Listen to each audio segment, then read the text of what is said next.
Well, welcome everybody on behalf of Tasmanian Women in Agriculture. I'm absolutely delighted to welcome our guests this evening on our 5th Paddock Talk.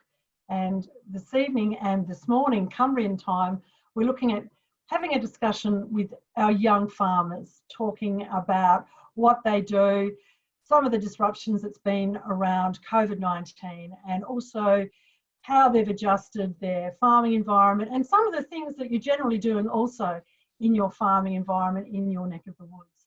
I'm Belinda Hazel, I'm the Chair of Tasmanian Women in Agriculture, and I'd like to sincerely thank Matthew Burberry for organising the Cumbrian leg of our talk. It's really important that we get the younger farmer perspective, particularly in a space that we're in at the moment, and I think we can always learn from each other in small and big ways to innovate what we do and how we interact. More importantly, also, it's about connecting communities and around our mental health and looking for ways that we can support each other together. So what I'd like to do now is hand it over to our Tasmanian contingent. I'll ask you to introduce yourself one by one and let us know a bit of your background and some of the different activities that you're doing, not only on farm, but also what you're doing in relation to rural youth, and when we hand over to the Cumbrian leg, what they do in their young farmer environment. So Brodie, if I could hand over to you first. Yep, so a bit about myself.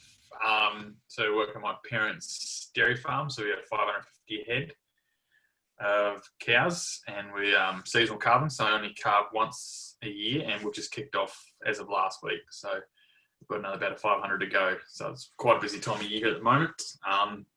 So yeah, we're coming into a spring period, I guess. Bit of background about myself, I guess. So I'm part of what they call the Young Agri-Professional Networks in Tasmania. So this is like a bit of an offshoot of rural youth. So it's probably more based around more of a networking kind of functions and things like that. So quite often we'll have COVID's obviously probably put a bit of a halt on things, but prior we would normally have guest speakers come along and would invite people from the community. So anyone from farmers to, say, bankers, agri-bankers, accountants, anyone in that field, agronomists come along. And yes, it's about networking. I should probably say where I'm from. So I'm from the northwest of Tasmania. So if you look at the map of Tassie, we're up in the corner here. And yeah, we're probably in one of the colder part of the state. And like I was saying before, quite surprising, we didn't get snow, so we got lucky there. And I guess anything else, Belinda? Do you want to talk about COVID now, or leave that for later? Leave it to a bit later when we can have a general conversation. So thank you for that, Brodie. And YAPN, as we call it, the Young Agricultural Professional Network, rural youth and Tasmanian Women in Agriculture provided some funding to kickstart that organisation, and we're really pleased to see how it's going and how it's developing, because there's always opportunity around that professional development so that we can expand skills and capabilities. So it's great, Brodie, that organisation is continuing. Caitlin, if I can hand over to you. Yeah, so I'm a generation farmer from the northwest coast of Tassie in a little place called Moriarty. So I've grown up on my family farm and work with my father Shane, and I've also started share farming with my grandfather Reuben, who's only 5 minutes around the corner. So I'm actually 5th generation in Moriarty, not just in farming altogether. Yeah, I've got a huge passion for horses, qualified coach, have a lot to do with dressage in the state as well as on the mainland as well. Rural youth's been a huge part of my life, especially lately. So I'm currently involved in the North Motton Rural Youth Club, so I'm the president there, and then on the AgFest committee in the equine and also on the leadership team. Yeah, we're mixed cropping, so we grow spuds, onions, carrots, beans, wheat, sheep and cattle, sort of a bit of everything. We've got a bit of broccoli in this year as well, so yeah, a bit of a mixed variety there. Thanks, Caitlin.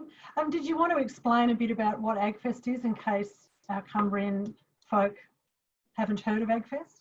Yeah, for sure. Dylan can probably explain it better than me. Probably Dylan, there's probably more than relevant to do that. You're quite right. But yeah, AgFest is basically a huge field day that is run by rural youth in Tasmania. We attract something like over 60,000 people to the event every year. It's a 3-day event. Obviously, we couldn't run it this year because the government shut us down because of COVID. So we ended up putting it on the cloud, which Dylan's looked over all of that and organised that. And yeah, we're hoping to be back in the paddock next year for a field day again. Thanks, Caitlin. I'll hand over to you, Dylan. And what I was interested and going to ask you to lead on about was how you've managed the AgFest process with COVID and moved it into the cloud. So if you could introduce yourself there and then expand onto that before we move over to Cumbria. Yeah, no, awesome. Yeah, so Dylan Bellchambers, I've been fortunate not to grow up directly on a farm, but I grew up on my uncle's property in North Mon, which is not far from either Brodie or Caitlin. We're all pretty close to each other relatively. And it's been a mixed cropping and red meat production property. So fat lamb, beef, potatoes, carrots, onions, poppies, pyrethrum have been the main crops that are grown there over the time. And I'm currently still at university, hopefully in my last year of completing my undergraduate in applied science in agriculture and business. So it'll be good to get out the other side and into the workforce out the other side. Looking at agronomy and that sort of thing is where my interest is at the moment. And I'm currently working as a customer success manager for Pasture.io, which is a satellite-based remote grazing company. So that's a bit about me. But in relation to AgFest, so delivering online, that was something we'd never seen before in AgFest's 37-year history. It was a particular challenge. We had a very short time frame to deliver it in.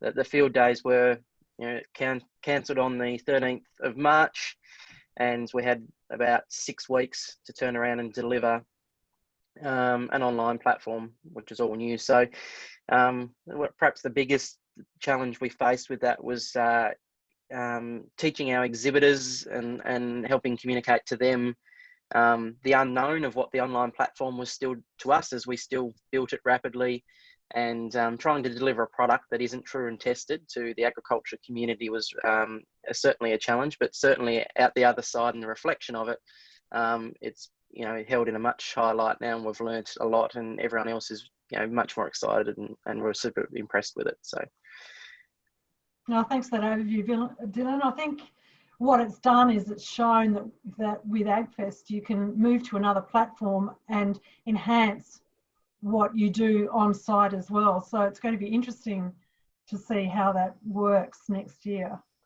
It certainly is. We're working very actively to have both, the best of both worlds in that sense. Thank you. Robbie, over to you. If you can give us a bit of an overview of your background and your club that you're involved with and farming.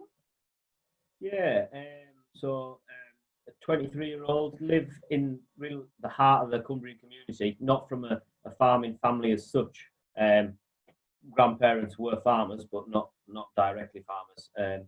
Become involved with young farmers at school. All my friends seem to join, so I just kind of bit the bullet and was chucked in the deep end. Really, you will go to that village hall on a Tuesday night, and you will enjoy it. So that was the kind of first real experience of young farmers. But bit about me, I work as a ruminant specialist, so basically I feed dairy cows and sheep and beef, as well as selling the odd bit of fertiliser and winter barley seed kind of thing. So bit of everything, but specialise in feeding ruminant animals for England's oldest agricultural co-op, the Tasmania Farmers. So kind of we look after our members a little bit like your farmers, Tasmania Farmers do. We don't look for new customers. We just kind of try and do more with people that we trade with currently. So it's good. Obviously going into the transition of winter now from summer.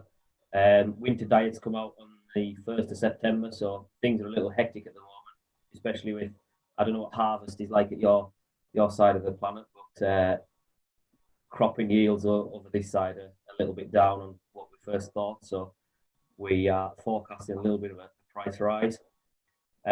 Young farmers, I'm chairman of the Northern District of Cumbria. So Cumbria, because it's such a big county, is split into 2 districts. So I'm chairman of the 15 clubs in the north. And obviously with COVID, it's been a little bit difficult, but people have been rallying on. We had like a virtual field day online at the start of June, I think it was, when our original field day was due to be penciled in. And I'm currently planning a 130-mile bike ride over 2 days around the 15 clubs, just basically to raise rural mental health awareness. As we all know, agriculture is the biggest sector for suicides, and especially young people. I had a feeling that a lot of people that I know, a Tuesday night at Young Farmers is their social life. And obviously with COVID taking its impact, then that has taken its toll on some people. And then when I had a look into it further, National Young Farmers are actually running a campaign called Rural Plus this year, which tries to help and kind of improve those vulnerable rural people, especially in the young farmers sector. So we're raising money for a mental health charity and another charity quite close to people's hearts. Had quite a bit of interest, to be honest. I thought when I first started it, I thought, well, I might get 2 or 3 people biking the whole leg. I think we might have to actually warn the police we're doing it now, because we've got that many people biking the whole 130 miles. So good bit of interest, and obviously raising mental health awareness, which, as we know, is vitally important. That is a fantastic project, and I congratulate you on that. It is certainly something that needs to be highlighted, and the fact that you're using exercise, cycling, which 130 kilometres I admire for a start, but we all know that exercise is one of those ways that we can clear our head in some way. And I know from Matthew and my perspective, that's how we met, through rural youth here in Tasmania, and it's been a great influence in my life. And you're quite right that for a lot of people, it's how they connect once a week or once a month, and it's really important to keep those networks going, and you have to find different ways to do that. So, Jonathan, if we could hand over to you to hear a little bit about you, if that's okay. Hello there. I don't think you can see me for some reason, but you can hear me, I hope. We Is that right? Yes. That's good.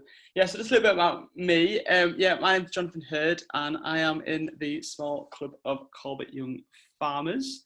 And we are just based on the edge of the Lake District National Park in Cumbria. Yes, I've been a member of that club since I was about 11 years old, I think. So it's been a big part of my life, and it is a really nice, small, well, we say small, but a nice, close-knit club who we've known each other for a long time. We're quite close to Radford Head, so there's a nice little bit of rivalry going on there. And unfortunately, I am not fit enough to do the full 130-mile bike ride, but I will be doing the short 30-mile bike ride stretch from Corbett to Radford Head at the end of the month. I don't think I'm just up for doing the whole, because 130 miles is a very long way. So I take my hat off to you, Robbie, and the rest of you for doing that. I live on a beef and sheep farm and have done forever, and so has my dad and his dad, and like it's just generations of beef and sheep farmers basically in the area. I attended university down at Harper Adams, which is an agriculture university in Shropshire, where I studied land management, which has led to my job now, which is a land agent in Chatsworth Bay, working in part of the auction mart at Carlisle, dealing with a whole range of tenanted farmers, landowners, and people with rural interests. So I see a whole variety of people every day through my work, from those who may have a small paddock to those who have landed estates. So it is a very varied job, and it certainly is a big eye-opener into the rural sector in Cumbria and further afield. So yeah, that's a little bit about me. Oh, look, that's great, Jonathan. Probably just to start the conversation going then around what we've experienced in different areas. What are some of the things, Jonathan, that you've heard in your space around how people are adjusting around the current disruption that we're going through? And also, Robbie and Jonathan, from your perspective, the whole issue around Brexit that we were all watching here with interest to see how that was evolving and what sort of impact it's going to have on your farming operations moving forward. Yeah, well, talk about Brexit. It certainly was a thing which has been around for, well, it was the dreaded word Brexit, which just kept on cropping up every now and again, well, all the time. And people would, well, I don't know about you, Robbie, but I had the feeling that people were just getting sick of it not moving forward. We don't seem to be getting anywhere with it. So we finally got somewhere after the general election, and that brought a lot more confidence into the industry. There wasn't a lot of farms for sale last year, or not a lot of movement in the property market because there's quite a bit of uncertainty. But once there was a bit more certainty around Brexit, and that helped create a lot more confidence within the sector. However, moving forward, at the moment, farmers get a subsidy, a set payment for farm and agricultural land, or managing it in a certain way. It's a set payment per hectare. However, that is going to be steadily phased out as we leave the EU, and that's going to be quite a big change to agricultural farming businesses and how they can derive extra income outside of this subsidy which they are currently getting from the EU. So there is going to be quite a lot of change in the agricultural industry and how they can adapt to be able to have that shortfall. And one of the things they can try and do is to promote our British grown beef and lamb and our British grown dairy products and our vegetables, and all, just highlight the qualities and the high welfare standards which we have in the UK, and so that people have, those who are from the towns and cities, can appreciate the quality food which they are buying and is on their plate. So that's one of the things we do. It's been one of the interesting things that have come out of COVID-19, certainly here in Tasmania, and Robbie, I'd be interested in your views, is that the consumer here is wanting a stronger connection with where their food's produced, and they want to have that connection, whether it's produced in Britain or it's produced in Tasmania. They want to understand more about where their food's produced. So if you can think about COVID-19, and if I dare use the word, one of the benefits I think that has come out of that is the consumer's desire to be closer to where their food's grown. Yeah, absolutely. I've noticed a lot that, because I'm a firm believer in, you go to the butchers and you basically can get pretty much everything, your fruit, your vegetables, your meat, whatever else you need. You maybe need to go to the supermarket for a bag of rice or a bag of pasta or something, but if you're going to the local butchers or greengrocers, then you're supporting your local businesses. And Jonathan will agree, especially where he works at the auction at Carlisle. There's a good few kind of little food stores there that buy actually meat from the auction. So it's literally come across the road, it's gone to the slaughterhouse up the road, it's back and it's hung in the fridge kind of thing. But people have been buying more local. I know Mother went to the supermarket and said that there was kind of lots of meat from, say, chicken from Thailand, for instance. There was lots of chicken from Thailand, but she went up the road to the local food store and there was basically nothing, because people are kind of thinking, oh, well, we'll buy a little bit more local. And it might be a little bit more pricey, but at the end of the day, you pay for what you get. And we all know the disastrous, milk is one of the most volatile markets ever. It's up and down all the time. And a few businesses, a few farms in the locality have actually put like a fresh milk shed up, so people can go buy a bottle. I think it's £2 for the bottle or something. Put it in the vending machine. The milk fills up with fresh farm milk, pasteurised. They take it away. They can bring the bottle back and refill it. I think it's £1 to refill it or something. A couple of those have sprung up over the past couple of months, and from what I've heard, are already doing very well. It's just that little bit more, not to sound fancy or anything, but a little bit more artisan, and people just kind of sometimes like that quality. And if there's a farm on the edge of Carlisle, for instance, they've kind of set up this milk shed, and the amount of people out there that are coming from the town just to the edge of the country and kind of buying their milk instead of going 20 yards up the road to their local spa or whatever. It's, they've seen a boom in business because people in the town have never had that fresh milk out the tank. They've never had that luxury. So COVID-19 has had its many drawbacks, but a massive benefit is people are kind of thinking, oh well, where's our food now coming from? We should be supporting local businesses. So it is a benefit, really. Do you think that will be sustained? Do you think once we get through this phase that people will revert back to their almost traditional buying habit where they go to the supermarket and it's laid on and they don't have to think about where it's come from or make that extra effort to get something that's fantastic and straight from the farmer? I hope it doesn't, but as we know, people can change fairly easily.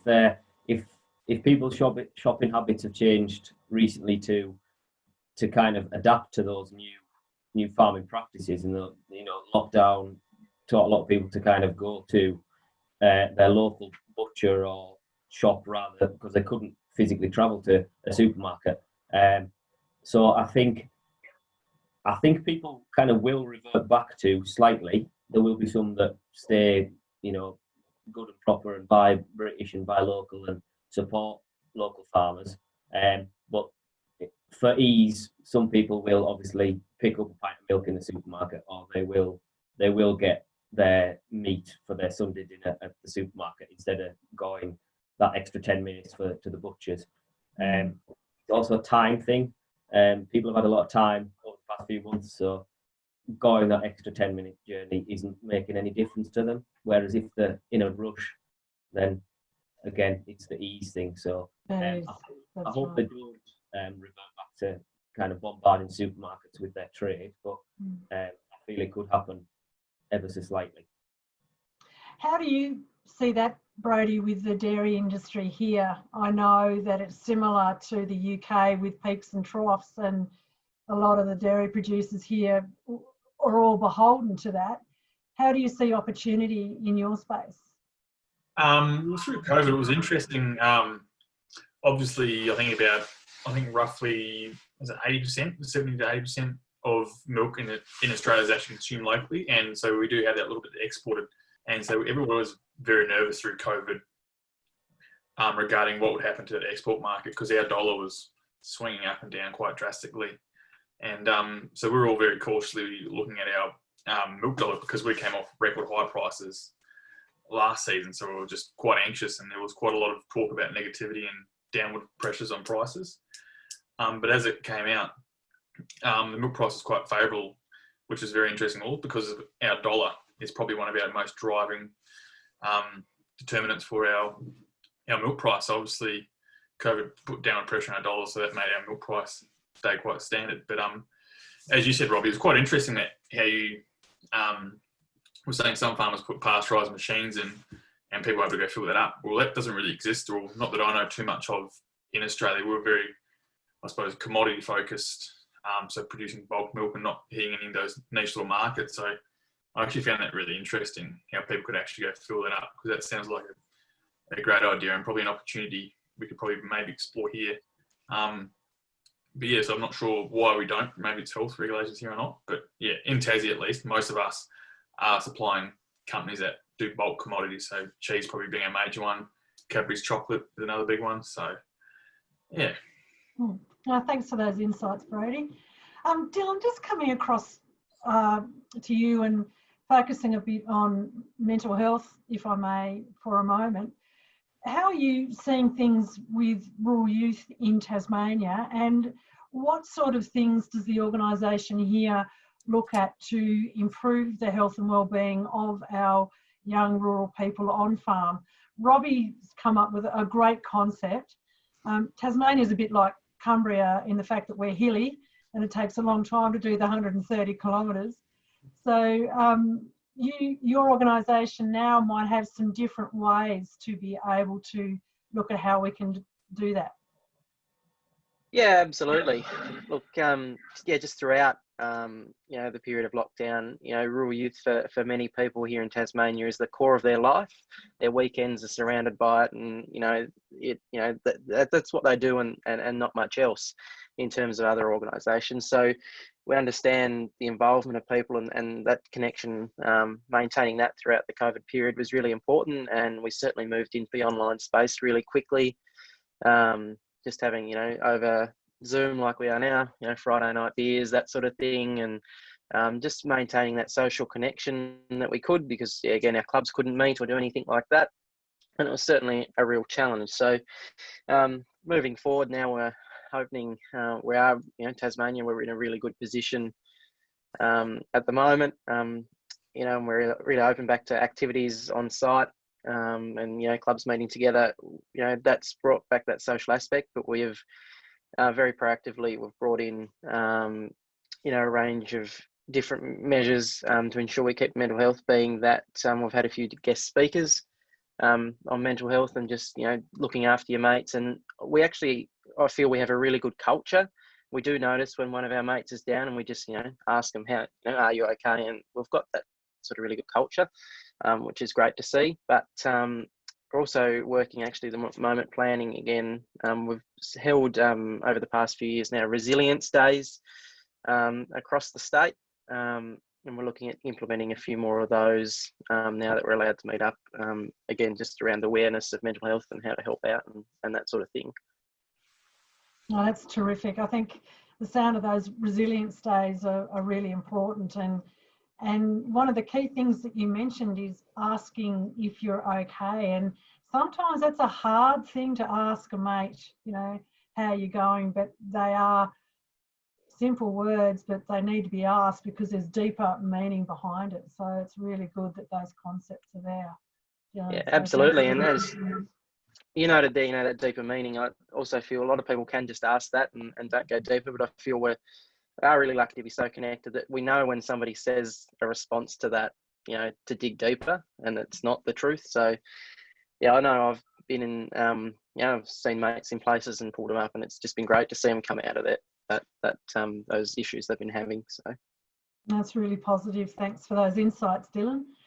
Caitlin, with the horse sector, I know with COVID that's had some impacts, particularly with breeders and being able to move stock across borders, also getting professionals in to help with that industry as well. What sort of insights do you have around the equestrian, the breeding sector, the racing sector that you have in your space? Yeah, so basically the entire equine sector shut down. No one was able to coach, do anything like that. So business for a lot of people was stopped completely for a couple of weeks. Being in Tassie, we have to take the boat if we want to transport horses to the mainland. So there was no, like, there was horses that could still come in and out because the truck drivers were essential workers. However, all the competitions on the mainland were cancelled, etc. So there was no nationals this year and that sort of thing. With the races, that was all shut down as well. They started up again, obviously strict rules and without the crowds and that sort of thing as normal. But basically, we're pretty well back to normal here. We've started competitions again, which is really nice. We're really lucky to get our state dressage championships in. We were in the 29th of February and 1st of March. So we were super lucky.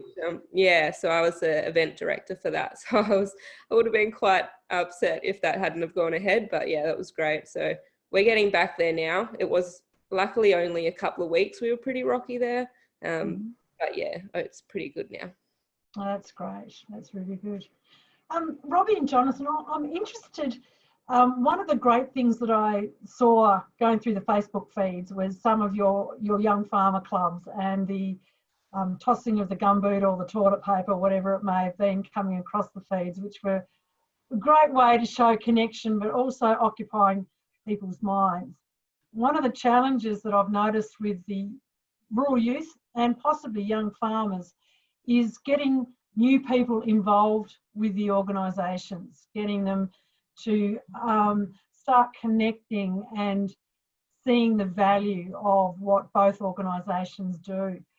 From both of your perspectives, what's one of the things that you would go out into your network and talk about your organisation to get them to become involved? I'd say it's more a confidence thing. So I'd really push the confidence side of it. If I was to go to a school or something and say, you know, young farmers, it's not just for farmers, come and join. People would kind of look and think, you know, young farmers, what's that about? But it's the fact that there's so many competitions and there's so many like-minded individuals in young farmers.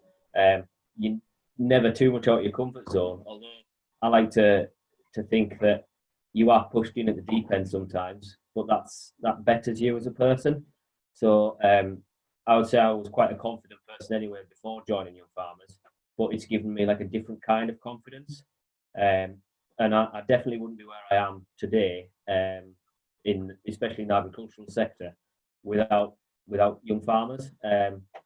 The two interviews that I had, you know, the first question, why do you want the job? The second question, we see you're a member of your local Young Farmers Club.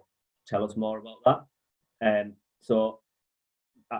that's another thing. I don't know what Jonathan thinks, but I would say if you're ever in an interview, it's a talking point, because, or just something like that.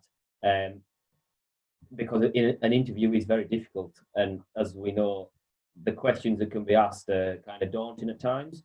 Whereas if you've got that Young Farmers grasp and you've been a member of Young Farmers, then that's something you can easily talk about. It's one of those things that Rafton Head and Colbeck are very competitive members, so we try and enter as many public speaking competitions and stock judging, things like that, as we can. But it's not as much like new members don't really do that kind of first. They like to see a bit of a demonstration and somebody doing it before they feel comfortable, which is good, because we do have that plethora of knowledge as well from the agricultural sector that we can kind of teach new members as well. So, yeah. No, that's terrific. Jonathan, have you got anything to add there? Yeah, I would certainly agree. Well, being a young farmer certainly gives you such a wide variety of skills. One of them being confidence, which Robbie has mentioned, but that can be through the various competitions, the likes of public speaking, debating, and all that speaking out loud in public in front of your friends or in front of family, and it can be quite nerve-wracking. But the first time once you've done it once, it gives you that confidence to do it again. Something which you would probably never have the opportunity to do otherwise. Also, talking about the variety of skills, I've done the likes of flower arranging, cooking, such a stock judging, you name it, acting, literally anything you can name, you can do through Young Farmers, which is really good.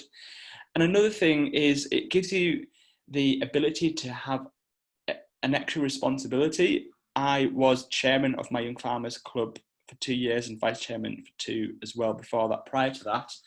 And having that responsibility over the club and those on the younger ones for someone to look up to is a really good opportunity, and is, as Robbie's mentioned, is something which you can sort of mention in your CV and go into a bit more detail about. And it's an excellent thing to do to show that you've had that sort of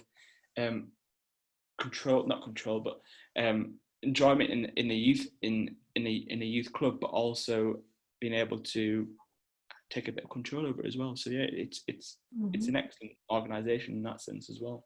That's great. I'd also just like to add as well, it gives you the opportunity to travel. I think that not just based with the YFC travel scheme, but with competitions especially, you can go all across the country to again meet like-minded individuals who are there for the competition. I was given the opportunity in February to attend the NFU conference through Young Farmers. So a few of us from Cumbria went down to Birmingham for 2 days to basically listen to agriculturalists, MPs, talk about the future of agriculture and British farming. And that was a real insight to kind of agriculture at a higher level. And I wouldn't have had that opportunity if I hadn't have joined Young Farmers. So obviously attending the NFU conference is something that it was quite daunting, because the things that were talked about were, I'm not going to say above my level, but kind of took some understanding at times. But again, Young Farmers, it just gives you that opportunity to go to those places, and it didn't cost me anything because I was keen, and the NFU provide Young Farmers members places for the conference. So that's something I would recommend to any Cumbrian member, especially who is looking to kind of develop their agricultural knowledge for the future. So that's something else. The travel side of things is one that I've really enjoyed, to be honest. No, that's terrific, Robbie, and thanks, Jonathan, both of you for your insights. Caitlin, from a Tasmanian perspective, the organisation here is obviously one of the strongest in the country. It's been challenging in other states to keep the health of their organisations going vibrantly. But even in Tasmania, where we've got clubs scattered around the state, Robbie's right, it does give you the opportunity to move to and experience different clubs through competition, leadership opportunities. From your perspective, what do you see Rural Youth offers, and what are the key messages if you're looking to get somebody interested in the organisation? What would you be saying? Yeah, well, Rural Youth is definitely one of those things that I wish I'd done earlier in my life. I didn't join only a few years ago, so it was something I always wanted to do and sort of never had the confidence to do it, I guess. And then once I'd done it, I was like, God damn it, why didn't I do this earlier? But apart from all the amazing friends that I've made, and with the exchange program, the travel, I'd really love to go on a Canadian exchange. And one of my best friends, I met her, she's from Northern Ireland.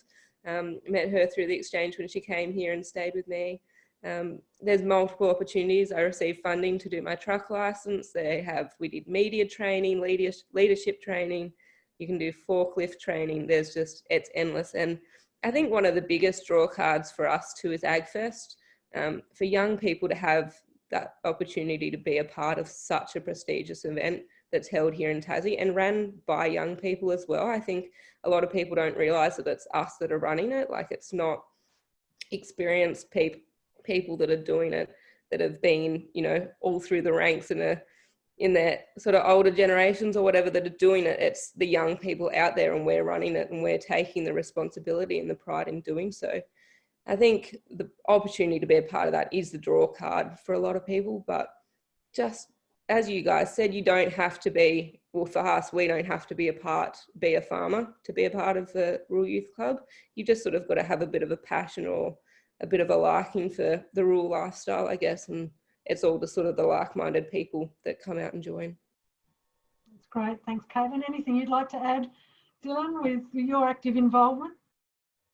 Yeah, look, I agree with everything. Yeah, Caitlin says there. It's around AgFest. We're fortunate. We're rated as the second best field day in Australia, and to have that rating, and it's driven by young people. I think that's what it gets us to that prestige, is the fact that we've got a younger generation driving the innovation and the change to keep the event in a modern sphere.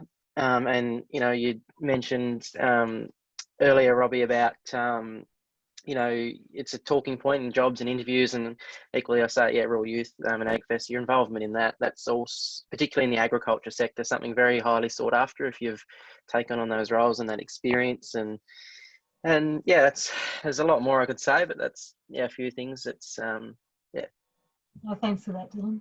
I'd just like to add there too, I think for a lot of people, if they don't have a lot of outside passions and that sort of thing, it does, as sort of Dylan mentioned, that gives them something to put on their resume, and something that if they're looking for jobs, if they're younger, because 15 and upwards, so if they're younger and looking for a job and that sort of thing, it's a bit of a talking point. And that's sort of another reason that people join, but then realise, what great what a great group everyone is. So and that your comment there, actually the biggest one that resonated with me when you said there, it only just clicked to me again then, is I wish I joined earlier. I only joined 3 years ago now, but I wish I joined when I was 15. So me too. I think we all wish that, when we really get to understand how great the organisation is and how beneficial it is for young people, particularly about developing capability, leadership skills, and around that connection and the mental health as well. I don't think any of us can underestimate that. And certainly at my refined age, if I could use that term, as I said in the introduction, rural youth has certainly been the underpinning of where I've arrived at today. It's been the groundwork that set me up. So it's certainly something that I've valued immensely. When I was lucky enough to visit Cumbria last year and visit with Matthew, I was working on a Churchill Fellowship, and I was looking at issues around social licence. And one of the gaps that came through was how, as a sector, we don't tell our stories well enough. We don't tell the how and why of farming. So there's a vacuum gap there that other lobbying groups can take up and deliver their message. So it's harder as a farming sector for us to cut through. So I'm interested, I just wanted some comments around the virtual room, around what your thoughts are, how you would start thinking about your story and how you would tell the why of farming, why you would do what you would do, and some of the things that you would use as tools to be able to do that. Because in my view, it's essential that we start really talking well about the how and why of farming. Otherwise, we're going to lose that connection with the consumer. So Brodie, if I can start with you, what are your thoughts around that? You're on mute, sorry. There we go. Sorry about that. Definitely along with you, Belinda. I think we do have a massive gap in that space where we probably don't educate the broad public enough about our successes. Obviously, my background was in agribusiness, where I worked for a large corporate bank for 4 years prior coming back to the farm, and I don't think the general public just realises like how successful some of these family businesses can be, and just the level of satisfaction you get from farming, because that's essentially what drew myself back to the farm, was just being able to control probably your own destiny and future a lot more, and just having the freedom of farming. Like with, say, when I was working in the bank, I was still doing 60, 70 hours a week. People don't realise like farming is not as hard as it used to be. You still do fairly long hours, but there's the reward you get from doing those hours. And I don't think the general public probably just look at farming as being physical, dirty and hard. It's definitely moved a long way from that, especially in the recent years. It's I think it's a lot more attractive than it used to be, but we probably don't portray that attractiveness enough. So I think there's a huge scope there. Something probably need to explore a little bit better. Jonathan, what are your thoughts in relation to that in your patch? What are some of the key things when I say to you the how and why we farm? What would you focus on? Well, one of the things about farming is that it's a generational thing. Your dad did it before, your dad did it before that, but it's something which you have passion about as well. And it's when you're managing the land, you don't just manage it for yourself and the business, you also manage it just for the future as well. You sort of maintain it for the future. And I don't think people appreciate enough is that how the shape of our country and the countryside is beautiful, but that is shaped by the farming people, and that is been in the way that that is how it's being managed and looked after. And I think that's something which more people need to understand, is that these beautiful Lake District fells, if it wasn't farmed with sheep or by hill sheep or looked after by the agricultural industry, then it would be just a barren land, and it wouldn't be as attractive for the number of tourists that come to the area. It's also, as I've mentioned firstly, is the passion for being able to go out the door in the morning and straight out into the working outside and into the countryside. And when you're growing any crops, or in where I'm from on the farm, beef and sheep, is the pride in the stock in which you produce, from birth up to when they do eventually leave the farm, is that you've done that work, you've done that. So it's that pride as well. Do you use social media or any tools like that, Jonathan, to promote your stories, the pride that you have in what you do? Every now and again, I might put a picture on Facebook or Instagram or something like that. I had a cow at home which had twin heifer calves the other day, so I couldn't resist putting that on, because even my dad was like, they're lovely, them. So, and just doing little things like that just shows that we all are really proud of what we do. Mm. Caitlin, what are your views around the how and why we farm? In my view, it's around changing the message so that as a cohort, we're talking about what we do is for social purpose, that what we grow and produce is for the health and well-being of communities, and changing the dialogue. So instead of being concerned about social license, that we're telling people that what we do is for social purpose. So with what you do, how would you do the messaging around that? Yeah, look, I think for sure we don't post enough on social media and use those platforms enough. I think particularly for myself, and I think probably similar for Brodie if he's supplying his milk to a company, we're not supplying direct to the public. If you're more like a fresh market farm and that sort of thing, you'd have a lot more, you'd have a better platform to be posting from. So I think for us, like, we're growing for the company, and yes, we're growing for the greater good to feed Australia and the rest of the country, the rest of the world as well. But I think we just think, oh, well, people think it comes from the supermarket, and a lot of people don't really know where it comes from before that.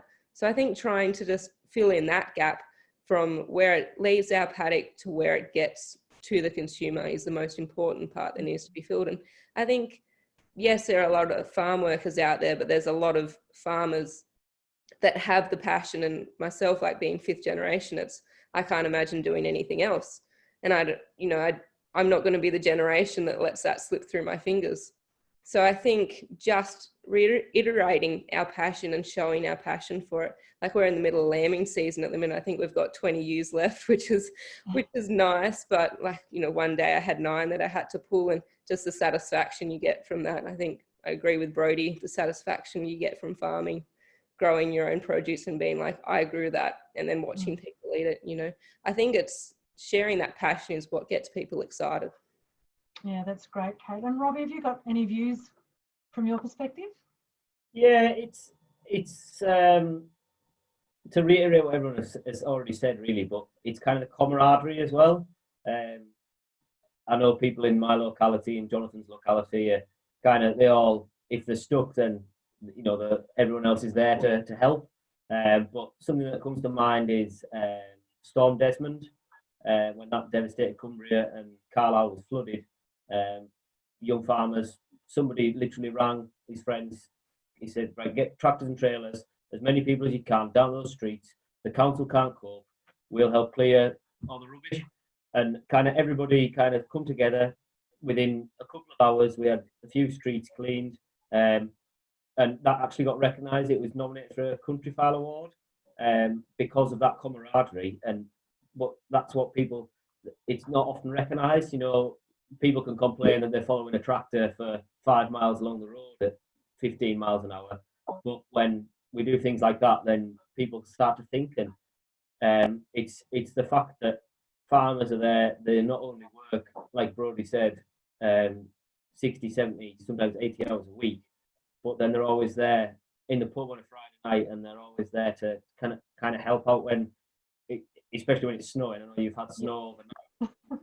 Farmers love nothing more than to get a chain on the tractor and to help cars, up the hill. And farming is getting younger. I know I've been speaking to some customers this morning, and generally sometimes just drop them a text, because as we all know, farmers are busy people. They don't want bothered all the time. They'll respond when they can respond. With the younger generation coming through, and some of my kind of age range taking over in dad's footsteps and you know, taking on more responsibility on the farm, and like a good text message or something like that is kind of the way forward. So if we can use social media platforms as well to promote British and kind of Tasmanian agriculture as well as other agriculture across the world, then we should really bite its hand off. It's there to be used, and we should kind of make more from it. Yeah, that's really good. Robbie, Dylan, before we close for the hour, AgFest is a great platform in Tasmania to be able to promote farming and show the innovative ways of farming, and it's certainly a big connection there, that classic cliche of town versus country where they meet. But looking at moving forward and the importance of how we tell our story, what are sort of some of the themes that you're thinking of as an organisation to be able to promote that social purpose aspect that we need to have around farming? Yeah, look, we're looking at a number of measures to achieve that, and as you note there at the core, we're a big player in the field. We have, you know, big influence, and we are quite very much that bridge to people that aren't involved in agriculture and coming to an agricultural field day, and you know, bridging that bit of a connection. So we do have an important role to play, and we're looking at working towards how we can engage better with our agriculture, our exhibitors, and the industry in general to help share their stories and their contents. And we do have, I do feel a bit of a responsibility there to be that that storytelling and that bridge that connection. It's the most difficult thing for us, we find at the moment, is you know, in particular in the social media area, is managing. I guess we're facing at the point where we're becoming so much of a business, AgFest and the event, that you know, lobbying a volunteer as it has been traditionally, with that sort of responsibility to manage all that's becoming out of the field and the range. That's where we're currently working the most with to try and reduce that and play a bigger part as a business and grow the business, as well as growing the power of agriculture and its capacity. Oh, thanks for that, Dylan. That's great. Well, we've got a few minutes left to have some open questions. So I'd like to start off with one, and then if you like, I'll leave it up to you individually if there's any questions that you would like to ask each other. But Jonathan, I'm interested about you being an aerobics instructor on stage. Can you tell me about that? That was a young farmers competition. It was the entertainments competition, and it was directed by wonderful Matthew Burberry, who with his director hat on, and we did it was like a TV program. Robbie was the TV presenter along with another girl, and my task was get slim and trim with Jim. So I did an aerobic session on stage, getting slim and trim. So that was one thing of making a fool of myself on stage. So yeah, great. I've got a video of it if any of you want to see it, because it's absolutely seriously tempting, Robbie. Seriously tempting. Oh, and I must admit, I didn't want to undersell your massive 130 miles, which in our language is 180 kilometres, which is an awesome effort. It's going to be. So are you going to post that on social media? Yeah. I'm currently looking for a volunteer to rub some Sudocrem in, but there's nobody really stepping forward at the minute. So that's a little bit of an issue. But yeah, it's been well promoted, to be honest. A lot of people are kind of supporting it in whatever way they can, and I've set Mother. Although the village is locked down, Court Hill doesn't really know what lockdown is, so I've set Mother away with a clipboard and a sponsor's form and a pen. She's been around the village once. She's to go around again, because once isn't good enough. There's not enough names on that list. So hopefully I'll be okay. I might be walking like John Wayne afterwards, but Oh, very good. Is there any questions that you'd like to ask each other? I was just wondering what the average size of your farms are over there. as we work in acres. Yeah. Do you work in acres or hectares over with you? Acres is fine, yeah. Yeah, so we're family farm at home. We probably farm about 450 acres, which it varies depending on, like, if you get a hill farm in Cumbria, it's probably larger, but then I think the probably average size is probably around that 350 mark. Robbie, would you say? Yeah, I'd say that's pretty standard. Yeah. Obviously, with intensive housing and whatever else, kind of a cow per acre doesn't really matter. But yeah, I would say 350, 400 will be about standard. Yeah. But if you go down to the likes of Lincolnshire or on down the east side where they've got really big arable farms, we're talking thousands of acres down there. So it's quite regionally different in size of the farms. Yeah. Can I just revert the question and ask what's the average size of Tasmanian farms? Yeah, well, the family farm here, we're 270 acres, and then I share farm 100 acres with my grandfather. I think on the northwest coast, we generally have smaller farms because we've got that really red, rich, intensive cropping soils. Down Midlands, if you move to like a big sheep farm, like a merino set up down there, they're talking thousands of acres. I've got a friend at Bothwell, which is sort of in the middle of Tassie, and he's got 50,000 acres down there. So it really just depends where you are in the state and what you're doing. Yeah. Brodie and Dylan, have you got anything that you'd like to ask or comment on? Brodie's on mute there again. Mute again. I'll get better eventually, I swear. Probably one for Jonathan regarding the subsidies, because obviously in Tassie or Australia, such subsidies for our ag products doesn't really exist. I was just wondering how much you guys actually subsidise, say, for a standard beef unit, and how much do you think Brexit's going to impact your land prices? So the subsidy is paid on like a per hectare basis. So you get paid a set price of £230 per hectare across the board. So it's not done on like your livestock basis. You basically just got to manage it without turning it into scrub. That's going to be steadily phased out over the next 7 years to 2028, I believe, at the top of my head. And more environmental land management schemes are going to be introduced, which are going to steadily replace the subsidies paid. It is going to have a big impact because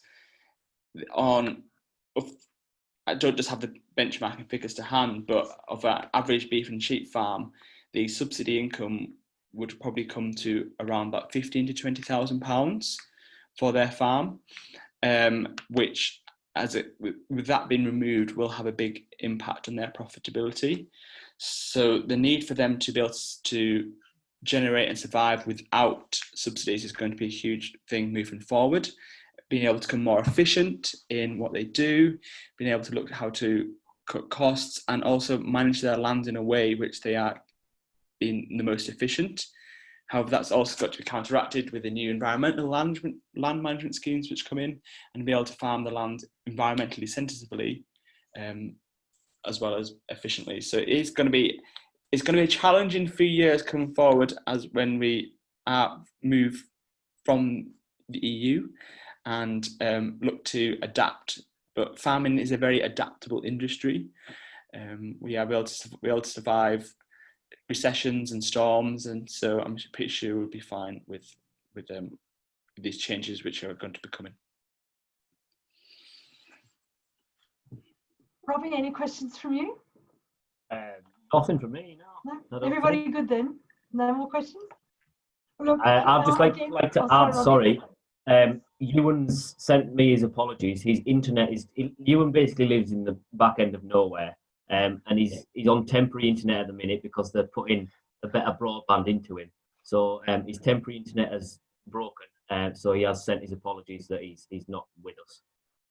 Thank you very much, Robbie. If you could pass on our regards, and I'll be sending the link through of our recording through to Matthew and to you all, so you will have the opportunity, if you'd like to pass it through to your network you can class it as a project, an exchange of views and ideas from Tasmania to Cumbria. And I would sincerely like to thank you all very much for your participation, your insights. I think it's been a really good and useful conversation.